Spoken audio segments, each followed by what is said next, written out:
Part 5 మన ఆలోచనలు మన ఆరోగ్యం అన్నటువంటి విషయంలో కళ్ళకు సంబంధించినటువంటి ఆరోగ్యం ఎటువంటి నెగటివ్ ఆలోచనల వల్ల ప్రభావితం అవుతుందో తెలుసుకుందాం.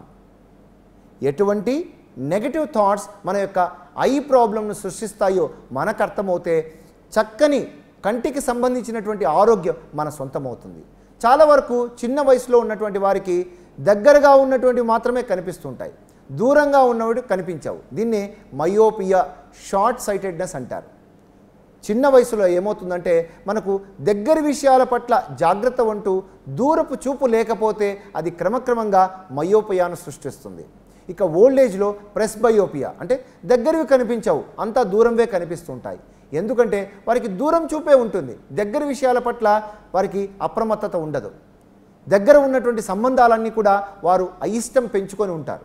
వాటిని ఇష్టపడకుండా అంటే చేసేటువంటి వృత్తి కావచ్చు, అలాగే ఉన్నటువంటి వ్యక్తుల పట్ల ఒక్కలాంటి అయిష్టత ఉండి వారితో బంధం అనేటువంటిది సన్నగిల్లుతూ కేవలం వారు భవిష్యత్తులోనే జీవిస్తుంటారు. ఏమవుతుందో ఏమో, ఏ జబ్బు వస్తుందో ఏమో, ఏ కష్టాలు వస్తాయో అనేటువంటి ఆ రకమైనటువంటి భవిష్యత్తునే చూడాలి, వర్తమానాన్ని చూసేటువంటి ఓపిక లేకపోతే ప్రెస్బయోపియా ఓల్డేజ్లో వస్తుంది చూడండి. ఆ విధంగా నెగటివ్ ఆలోచనలు ప్రెస్బయోపియాకు దారి చూపుతాయి. ఇక అస్టిగ్మాటిజం, మెల్లకన్ను అంటుంటారు చూడండి. ఇవన్నీ కూడా వక్రీకరించి చూసేటువంటి తత్వం. అన్నీ కూడా స్ట్రైట్గా చూడకుండా అడ్డంగా చూడాలి అనేటువంటి ఈ విధమైనటువంటి దృక్పథం ఎవరికైతే ఉంటుందో అది ఎంతో కాలంగా వారిలో ఉండడం చేత అవన్నీ పెరిగి ఆ విధమైనటువంటి జబ్బును దారితీస్తాయని మనకు తెలిస్తే మన చూపు చాలా చక్కగా ఉండాలి. అందుకే అంటుంటారు త్యాగరాజస్వామి, లోచూపు అనేటువంటిది అవసరం.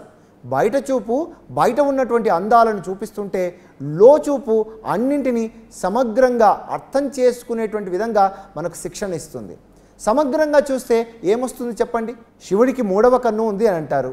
ఉన్నటువంటి ఈ ఫిజికల్ ఐస్తో మనము ప్రాపంచిక అందాలను చూస్తుంటే శివుడికి ఉన్నటువంటి 3వ కన్నులాగా మనందరికీ కూడా ఉంది. కాబట్టి ధ్యానం ద్వారా ఆ కన్నును ఉద్దీపనం చేస్తే జ్ఞాననేత్రం, ఆ దివ్యనేత్రం మనము తిరిగి వాటిని ఉపయోగించుకుంటూ ఉన్నప్పుడు ప్రతి దాని పట్ల ఒక చక్కని అవగాహన వస్తుంది.